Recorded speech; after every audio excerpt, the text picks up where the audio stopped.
ইউরোপের ছোট্ট একটি দ্বীপ রাষ্ট্র সাইপ্রাস। দেশটির রাজধানী নিকোসের একটি আদালত সম্প্রতি সেখানকার বিলাসবহুল একটি বাড়ি জব্দের আদেশ দিয়েছে।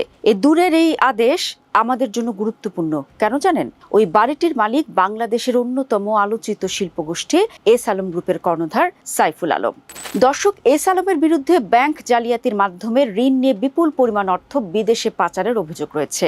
সেই অভিযোগ তদন্তের অংশ হিসেবে বাংলাদেশ সরকারের অনুরোধে নিকোসিয়া জেলা আদালত এস আলমের ওই বাড়িটি জব্দের আদেশ দিয়েছে বলে সাইপ্রাসের স্থানীয় গণমাধ্যমের খবরে উল্লেখ করা হয়েছে। 2024 সালে প্রকাশিত বাংলাদেশের অর্থনৈতিক শ্বেতপত্র অনুযায়ী বর্তমানে কার্যক্রম নিষিদ্ধ আওয়ামী লীগের টানা 15 বছরের শাসনামলে বাংলাদেশ থেকে প্রায় 234 বিলিয়ন বা 23,400 কোটি মার্কিন ডলার বিদেশে পাচার করা হয়। গণঅভ্যুত্থানে শেখ হাসিনা সরকারের পতনের কয়েক মাস পর পাচারের সেই অর্থ দেশে ফিরিয়ে আনার লক্ষ্যে সরকার একটি টাস্ক ফোর্স গঠন করে, যার নেতৃত্বে রয়েছে বাংলাদেশের কেন্দ্রীয় ব্যাংক। দর্শক, বাংলাদেশ থেকে কোন দেশে কি পরিমাণ অর্থ পাচার করা হয়েছে 1.5 বছরের বেশি সময় ধরে সেটি তদন্ত করছে কেন্দ্রীয় ব্যাংকের আর্থিক গোয়েন্দা শাখা Bangladesh financial intelligence unit BFIEU।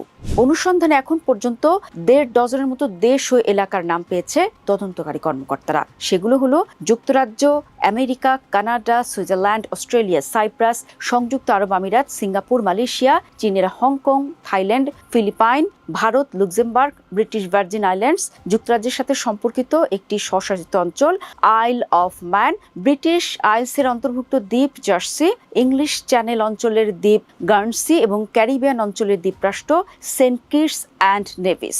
এসব দেশ বা এলাকার সরকার ও প্রশাসনের কাছে চিঠি পাঠিয়ে অভিযুক্তদের সম্পদ জব্দের অনুরোধ জানিয়েছে বাংলাদেশ সরকার। আসার খবর হলো, সেই চিঠির পরিপ্রেক্ষিতে ইতোমধ্যে যুক্তরাজ্য, আইল অফ ম্যান এবং সাইপ্রাসে অভিযুক্তদের কিছু সম্পদ জব্দ করা হয়েছে। এখানে একটি জরুরি তথ্য জানিয়ে রাখতে চাই, তা হলো দেশের অর্থ বিদেশে পাচারের ঘটনায় প্রথম ধাপে অভিযুক্ত 6টি প্রতিষ্ঠানের বিরুদ্ধে করা মামলার কার্যক্রম চালানোর সিদ্ধান্ত নিয়েছে বাংলাদেশ ব্যাংকের নেতৃত্বাধীন বিশেষ টাস্কফোর্স। সেই তালিকায় প্রথম দিকে রয়েছে সাইফুল আলম চৌধুরীর এস আলম গ্রুপ এবং ক্ষমতাচ্যুত আওয়ামী লীগ সরকারের সাবেক ভূমিমন্ত্রী সাইফুজ্জামান চৌধুরীর আরামিট গ্রুপের নাম। এর বাইরে বেক্সিমকো, শিকদার, নাসা এবং ওরিয়ন গ্রুপের বিরুদ্ধেও মামলা চলবে বলে জানিয়েছেন কেন্দ্রীয় ব্যাংকের কর্মকর্তারা। ইতিমধ্যে মামলাগুলোর কার্যক্রম শুরু হয়েছে বলে সম্প্রতি সংসদে জানিয়েছেন অর্থমন্ত্রী আমির খসরু মাহমুদ চৌধুরী। অভিযুক্তদের মধ্যে যুক্তরাজ্য, সাইপ্রাস এবং আইল অফ ম্যানে এস আলম গ্রুপের মিস্টার আলম, আরামিট গ্রুপের মিস্টার চৌধুরী এবং বেক্সিমকো গ্রুপের সালমান এফ রহমান পরিবারের সদস্যদের কিছু সম্পদ জব্দ করেছে সে দেশের সরকার। তবে দর্শক, এখানে একটা বড় কিন্তু আছে। জব্দ এসব সম্পদ এখনই ফেরত আনতে পারবে না বাংলাদেশ। ফেরত পাওয়ার জন্য আগে ওইসব দেশের আদালতে প্রমাণ করতে হবে যে সম্পদগুলো বাংলাদেশ থেকে পাচার করা হয়েছিল। অভিযোগ প্রমাণ করে পাচারের অর্থ দেশে ফেরানোর জন্য যে আইনি প্রক্রিয়ার মধ্যে দিয়ে যেতে হবে, সেটাই বাংলাদেশের সামনে এখন বড় চ্যালেঞ্জ বলে মনে করছেন বিশেষজ্ঞরা। ট্রান্সপারেন্সি ইন্টারন্যাশনাল বাংলাদেশ TIBর বিশেষজ্ঞরা বলছেন, বিভিন্ন দেশের অভিজ্ঞতা থেকে দেখা গেছে যে অর্থ পাচার হয় তার মাত্র 1% দেশে ফেরত আসে।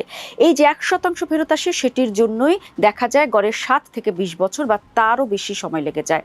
মূল সমস্যা হলো, অভিযোগ প্রমাণ করতে হলে বাংলাদেশকে সুনির্দিষ্ট প্রমাণ দেখাতে হবে যে টাকা আমাদের দেশ থেকে বেআইনিভাবে ওই দেশে পাচার করা হয়েছে।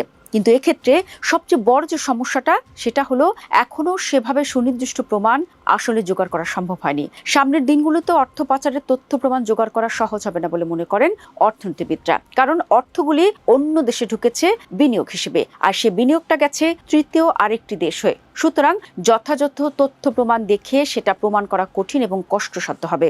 সব মিলিয়ে পাচারের অর্থ শেষ পর্যন্ত বাংলাদেশে ফিরবে কিনা সেটা নিশ্চিত নয়। চ্যালেঞ্জ আরও আছে, সেটি হলো ভিন দেশের আদালতে মামলা পরিচালনার জন্য দক্ষ আইনজীবী নিয়োগ দেওয়া এবং দীর্ঘদিন ধরে তার খরচ চালিয়ে যাওয়াটাও আরেকটা বড় চ্যালেঞ্জ বলে মনে করছেন বিশ্লেষকরা। কারণ মামলা চালানোটা এমনিতে ব্যয়বহুল একটা ব্যাপার, তারপরও সেটা যদি বছরের পর বছর ধরে চালাতে হয়, সেটার জন্য বড় বাজেট দরকার হবে। আবার এত টাকা পয়সা খরচের পর মামলায় বাংলাদেশ জিতবে কিনা সেটাও নিশ্চিত না।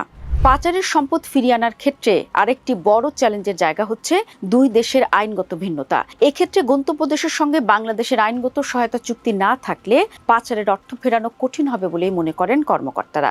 সেজন্য পাচারের অর্থ যাওয়ার শীর্ষ 10টি গন্তব্য দেশ যুক্তরাজ্য, যুক্তরাষ্ট্র, কানাডা, সুইজারল্যান্ড, অস্ট্রেলিয়া, সংযুক্ত আরব আমিরাত, সিঙ্গাপুর, মালয়েশিয়া, থাইল্যান্ড সরকার এবং হংকংয়ের প্রশাসনের কাছে ইতোমধ্যে চুক্তির প্রস্তাবও পাঠিয়েছে বাংলাদেশ। এর মধ্যে সংযুক্ত আরব আমিরাত, মালয়েশিয়া এবং হংকং ইতিবাচক সাড়া দিলেও বাকি দেশগুলো একক চুক্তির বিষয়ে আগ্রহ দেখায়নি বলে জানিয়েছে কর্মকর্তারা। উল্লেখিত চ্যালেঞ্জগুলো মোকাবেলায় যথাযথ পরিকল্পনা গ্রহণ এবং সেটি বাস্তবায়নে প্রস্তুতি নেওয়ার প্রয়োজন রয়েছে বলে মনে করেন বিশেষজ্ঞরা। বিএনপি সরকার বলছে যে পাচারের অর্থ ফেরানোর জন্য যত ধরনের ব্যবস্থা নেওয়া প্রয়োজন সব ধরনের প্রচেষ্টাই তারা অব্যাহত রেখেছে। বাংলাদেশের জন্য সবচেয়ে বড় চ্যালেঞ্জ হবে শক্তিশালী প্রমাণ উপস্থাপন এবং আন্তর্জাতিক সহযোগিতা বজায় রাখা। একই সঙ্গে দেশে চলমান অর্থ পাচারের মামলাগুলোর কার্যকর অগ্রগতিও গুরুত্বপূর্ণ, কারণ বিদেশি আদালত অনেক ক্ষেত্রেই উচ্চ দেশের তদন্ত বিচারিক অগ্রগতিকে গুরুত্ব দিয়ে থাকে। তাই টাকা কবে দেশে ফিরবে এই প্রশ্নের নির্দিষ্ট উত্তর এখনই দেওয়া সম্ভব।